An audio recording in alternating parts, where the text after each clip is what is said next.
pada tanggal 5 Muharram di tahun 4 Hijriah pula ada berita yang datang, yang terdengar sampai ke Madinah, bahwa Khalid bin Sufyan al-Huzali menghimpun orang untuk menyerang kaum muslim. Setelah Abu Salamah meninggal ya, maka Abu bin Sufyan al-Huzali ini ingin menyerang orang muslim, maka Rasulullah pun mengirimkan Abdullah bin Unais untuk membinasakan Khalid bin Sufyan al-Huzali ya. Sejak meninggalkan Madinah, Abdullah bin Unais tidak muncul selama 8 hari. Kemudian pada hari Sabtu, seminggu sebelum habisnya bulan Muharram, dia muncul sambil membawa kepala Khalid bin Sufyan dan diperlihatkan kepada beliau. Dia datang sambil menyerahkan sebatang tongkat kepada beliau, seraya berkata, "Ini merupakan tanda antara diriku dan engkau pada hari kiamat." Wasiatnya, jika meninggal dunia, dia berharap agar tongkat itu disertakan dalam kain kafannya. Pengennya itu jadi saksi antara Rasulullah dan dia sendiri terhadap kematian Khalid bin Sufyan al-Huzali. Pada bulan Safar di tahun yang sama yaitu 4 Hijriah, ada beberapa orang Awal dan Qoroh yang datang kepada Rasulullah mengabarkan bahwa di tengah kaumnya ada beberapa orang muslim. Mereka meminta agar dikirim beberapa orang untuk mengajarkan Islam, membacakan Quran kepada mereka. Maka Rasulullah mengutus 6 orang. Tapi menurut pendapat Ibnu Ishaq ada 10 orang, bahwa ada utusan untuk datang ke Bani apa tadi Mak? Adol dan Qoroh. Beliau pun menunjuk ya untuk mengajar di Bani Qoroh dan Adol tadi, yaitu Marsad bin Abu Marsad al-Ghanwi sebagai pemimpinnya. Nah, menurut Ibnu Ishaq ada juga yang mengatakan bahwa menurut Ibnu Ishaq tadi yang memimpin rombongan itu adalah Asim bin Sabit. Mereka berangkat bersama para utusan dari Awbar dan Qoroh, dan setibanya di Araji, sebuah pangkalan milik Bani Huzail di bilangan Jas, tepatnya antara Ghabiq dan Jida. Para utusan ini yang memang hendak memperdayai orang muslim meminta bantuan kepada penduduk sebuah perkampungan Huzail, yaitu Bani Lahyan. Ada 100 orang pemanah yang menyusul dan akhirnya dapat menghampiri rombongan ini dan mengepung mereka. Sebenarnya 100 orang pemanah yang menyusul dan akhirnya dapat menghampiri rombongan dan mengepung rombongan orang muslim tadi dan mengepung mereka ya. Sebenarnya orang muslim itu sudah berusaha menyelamatkan diri dengan cara mendaki tempat yang lebih tinggi.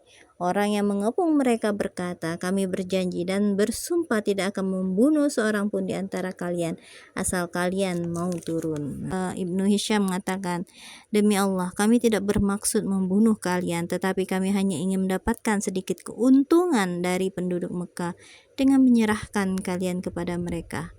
Kami berjanji akan bersumpah kepada Allah dan tidak membunuh kalian." Nah, jadi utusan dari Awdol dan Qoroh tadi ternyata sebenarnya mereka itu bukan untuk meminta orang-orang muslim itu untuk mengajarkan Islam dan bacakan Al-Quran kepada kaum mereka, tetapi mereka itu ingin memperdayai ya, jadi membuat orang-orang muslim itu terberdaya ya.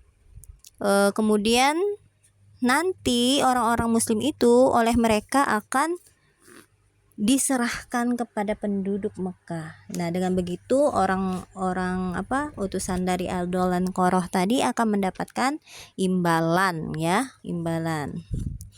Asim dan beberapa rekannya menolak tawaran yang dianggapnya hanya sebuah jebakan. Maka Asim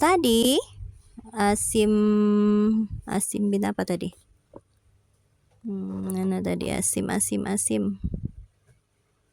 Asim bin Sabit ya. Maka Asim bin Sabit bertempur melawan para pengepungnya hingga meninggal bersama 7 rekan yang lain. Sedangkan Hubaib bin Adi, Zaid bin Ad-Dasina, dan seorang lagi masih hidup. Lalu ditawarkanlah perjanjian. Mereka pun turun dari tempat yang tinggi tadi, turun. Tapi mereka dihianati, kemudian hendak diikat dengan belenggu yang biasa untuk membelenggu tawanan. Orang yang ketiga berkata, ini merupakan awal pengkhianatan. Karena terus menolak, akhirnya orang yang ketiga tadi dibunuh. Lalu mereka membawa Zaid dan Hubaib ya ke Mekah dan menjualnya di sana. Jadi untuk mendapatkan uang. Padahal pada waktu perang Badar keduanya telah menghabisi kian banyak ya, maksudnya Zaid dan Hubaib tadi berhasil membunuh banyaknya bangsawan Quraisy. Hubaib ditahan di Mekah dan dimasukkan ke dalam penjara setelah dibeli oleh Hujair bin Abu Ilhab At-Tamimi. Namun kemudian mereka sepakat untuk membunuh Hubaib. Untuk melaksanakannya mereka membawa pergi dari tanah suci ke Im ya. Saat mereka hendak menyalib badannya, jadi mereka itu membunuh, bukan cuma membunuh tapi disalib. Hubaib pun meminta kesempatan kepada mereka untuk mendirikan sholat 2 rakaat. Permintaan ini dikabulkan. Setelah mengucapkan salam, dia berkata sendiri, demi Allah, kalau bukan karena mereka akan mengatakan bahwa aku sedang ketakutan, katanya ya, tentu aku ingin sholat lebih banyak lagi. Jadi hanya 2 rakaat.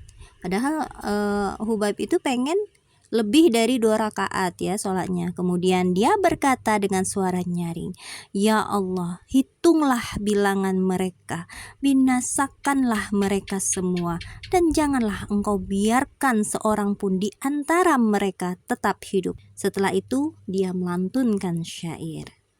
Nah, jadi ya sebelum dia meninggal, setelah dia sholat ya, dia berdoa kepada Allah agar memberikan balasan kepada orang-orang yang telah menzoliminya. Abu Sofyan menanyainya, apakah engkau suka jika Muhammad ada di tengah kami, lalu lehernya kami tebas, sementara engkau hidup bebas di tengah keluargamu?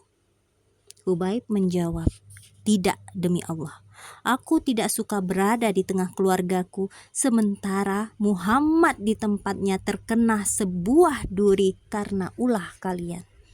Jadi Hubaib itu gak rela. Kalau dia bersenang-senang, dia bisa kemana-mana, bebas. Tapi Nabi Muhammad terkena sesuatu yang menyakitkan, walaupun itu sebuah duri. Kemudian mereka menyalib tubuhnya dan membunuhnya serta menunjuk beberapa orang untuk menjaga jasadnya. Kemudian muncul Amr bin Umayyah Ad-Damri, dan pada malam harinya dia dapat mengakali para penjaga, lalu membawa jasadnya untuk dikuburkan. Yang menangani pembunuhan tadi ya, pembunuhan Hubaib tadi adalah Uqbah bin Al-Haris. Uqbah bin Al-Haris yang pada saat perang Badar ya, Hubaib itu telah membunuh ayah Uqbah bin Al-Haris tadi. Di dalam Sahih disebutkan bahwa Hubaib ini adalah orang yang pertama kali mentradisikan sholat 2 rakaat jika ada orang muslim yang hendak dihukum mati. Sewaktu masih ditawan dan dipenjara, dia terlihat sedang memakan setangkai buah anggur. Padahal di Mekah saat itu tidak ada buah anggur. Nah, sedangkan Zaid tadi kan yang dibawa ke Mekah itu Zaid dan Hubaib. Nah, ini Zaid bin Ad-Dasina dibeli oleh Sofwan bin Umayyah, lalu dibunuh oleh Sofwan. Karena pada saat itu perang Badar, Zaid itu telah membunuh ayahnya Sofwan. Orang-orang Quraisy mengirim utusan untuk mendatangi jasad Asim dan memotong sebagian dari tubuhnya Asim bin Sabit agar mereka benar-benar dapat meyakini kematiannya. Jadi Asim tadi sudah dibunuh bukan di Mekah ya, bukan di Mekah. Jadi untuk mengetahui kalau Asim bin Sabit itu sudah mati, jadi diambil bagian dari tubuh Asim ya. Karena Asim ini telah membunuh banyak sekali pemuka dan bangsawan Quraisy pada perang Badar. Namun Allah mengutus sekumpulan lebah yang melindungi jasadnya dari sentuhan para utusan orang-orang kafir itu, hingga mereka sama sekali tidak bisa menjamahnya. Sebelum itu dia sudah bersumpah kepada Allah untuk tidak bersentuhan dengan orang musyrik dan tidak membiarkan dirinya disentuh oleh orang musyrik.